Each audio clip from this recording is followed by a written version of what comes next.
E aí, turma, vamos lá? Vamos recapitular o que a gente já tinha dito até aqui, de uma forma breve. As duas primeiras aulas vão ser recapituladas aqui, tá bom? Mas o material já vai estar disponível e essas aulas já foram dadas, tá bom? Então, recapitulando a patologia geral, no início do nosso curso, eu chamei a atenção para a importância da patologia, né, na atuação profissional de vocês, tá bom? A patologia, nesse nosso curso, a gente vai dividir em 4 módulos, o módulo 1, módulo 2, módulo 3 e módulo 4. O primeiro módulo, a princípio gosto de chamar de patologia celular, tá bom? Porque nesse momento a gente entende qual é o primeiro alvo dos agentes injuriantes ou das agressões que ocorrem no nosso sistema, tá bom? E aí nessa patologia celular a gente vai ter a nossa primeira prova, vai fechar esse primeiro módulo e depois a gente começa com o segundo módulo, que é a parte de distúrbios circulatórios. E essa parte eu considero muito importante porque as doenças cardiovasculares são ainda a primeira causa de morte, tá? E por fim, depois dessas alterações e distúrbios circulatórios, a gente vai ter uma parte de inflamação, que é o nosso terceiro módulo, que casa bem com distúrbios circulatórios. E a gente fechando a inflamação, a gente entra na parte de distúrbios do crescimento e da diferenciação celular, que seria o nosso quarto módulo, combinado?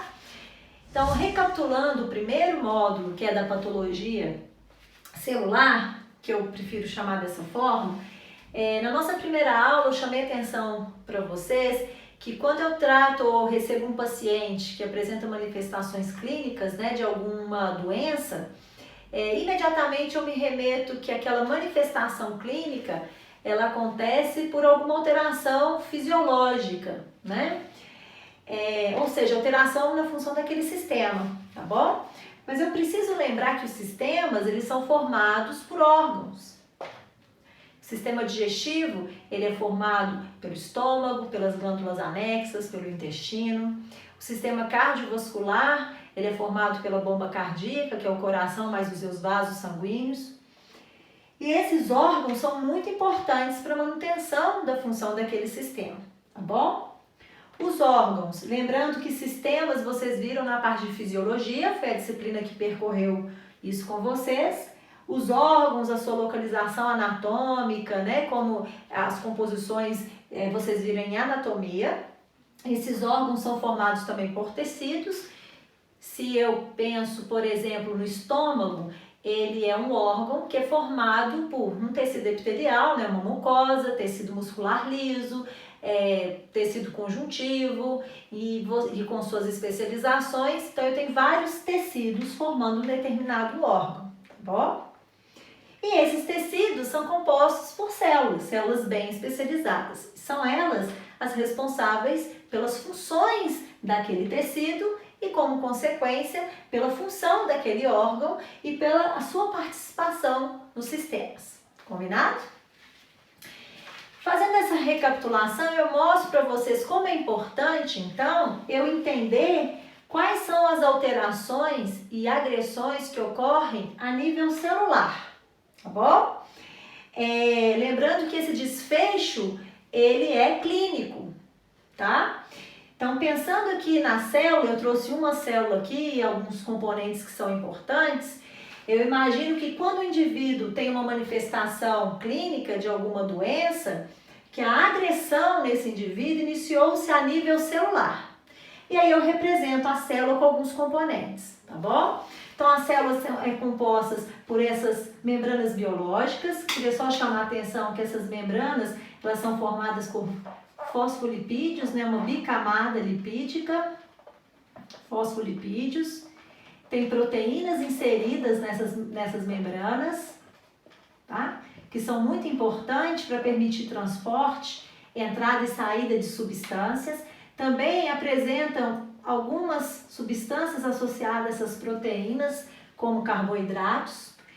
E aí essas membranas biológicas das células são muito importantes para definir o que entra e o que sai, o que a célula seleciona ou não. Algumas substâncias vão entrar ou sair de forma passiva, outras substâncias a célula consegue captar por proteínas que gastam energia, então de forma ativa. E você, então, e ela é bem fluida, né? A membrana biológica não é algo fixo, ela é fluida. E essa célula também ela é capaz de utilizar o oxigênio e os nutrientes que vêm da circulação sanguínea, eles são captados, entram para dentro da célula e ela é capaz de sintetizar, né, fazer um metabolismo celular. Ela é capaz de produzir energia, como em forma de ATP, e essa produção de energia permite que a célula desempenhe várias atividades celulares. Bom? O material genético também é uma característica importante, porque é aqui que define quais são as características que essa célula e as atividades que ela vai exercer. E algo importantíssimo, que é a síntese de proteínas. Essas células são capazes de sintetizar proteínas estruturais, como do citoesqueleto, que é da sua própria estrutura, né, e característica, assim também como ela é capaz de fazer síntese de algumas proteínas que vão ser secretadas, né, e participar de outras funções em outros órgãos e tecidos. Combinado? Tô falando muito rápido? Vocês estão comigo? É uma recapitulação, tá?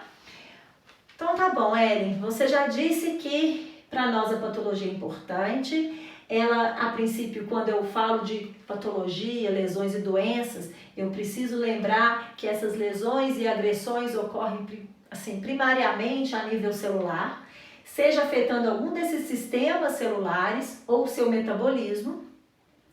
E essas alterações a nível celular acarretam naquela manifestação clínica. Ok.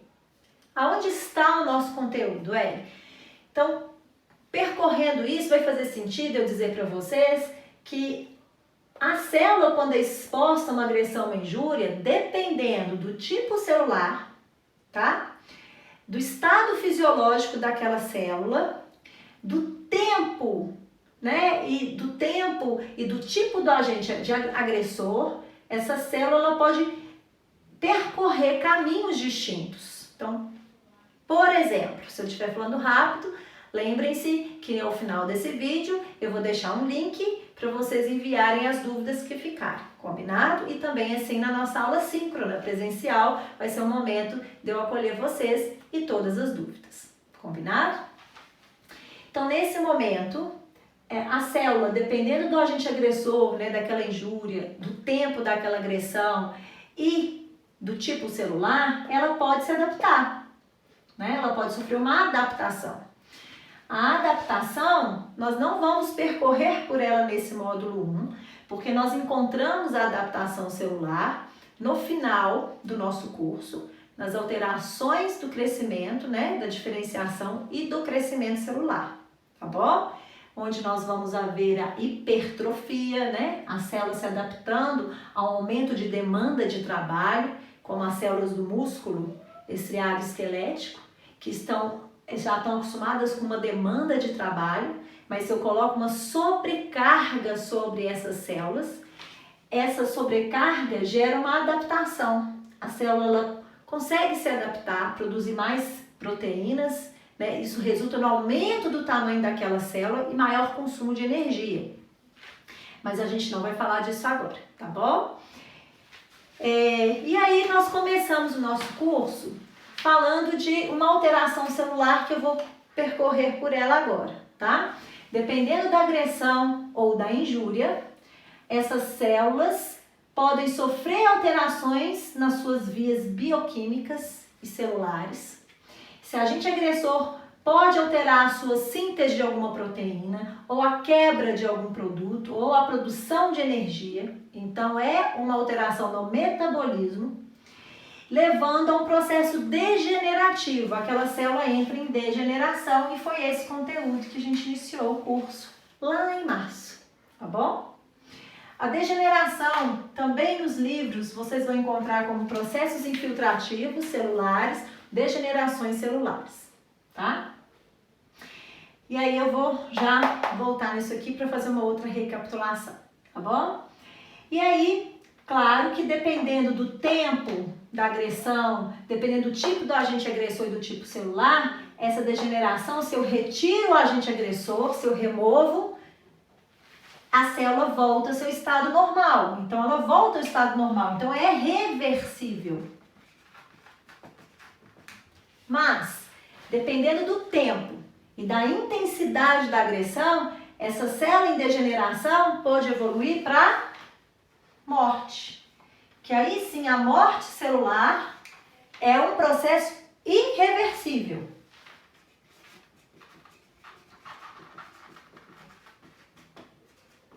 Desculpa a letra, tá meio engarranchada aqui. Sinto falta de um quadro maior e de um espaço maior, tá bom?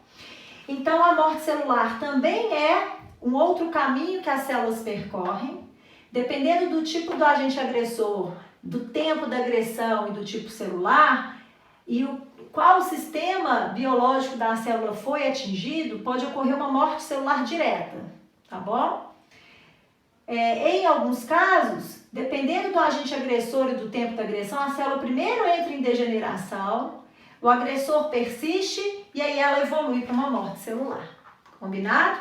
Então, com isso, meu objetivo era recapitular e trazer à memória um pouco do que a gente falou nas nossas 2 primeiras semanas de aula, tá bom? Mais uma vez, a gente reforça a importância das disciplinas do ciclo básico como pré-requisitos para a patologia, ok? Como eu já tinha dito anteriormente, ela requer um conhecimento prévio de fisiologia, de anatomia, histologia, citologia. Lembrando que a parte de citologia, as células são formadas por vários componentes celulares, então entra na parte bioquímica, de síntese, metabolismo, o próprio material genético da célula, né, suas substâncias orgânicas e inorgânicas. Então eu dependo aqui, ó, da fisiologia, da anatomia, da histologia, da citologia, da bioquímica, inclusive da parte genética, né? Então, essas são as disciplinas base para a gente caminhar pela patologia geral. Então, agora, quando eu fizer a recapitulação da parte de degenerações, vocês vão perceber que as degenerações, elas ocorrem exatamente por alterações dessas vias bioquímicas, tá? Não se sintam desconfortáveis, são essas alterações bioquímicas que levam a uma alteração na morfologia e na função dessas células, combinado?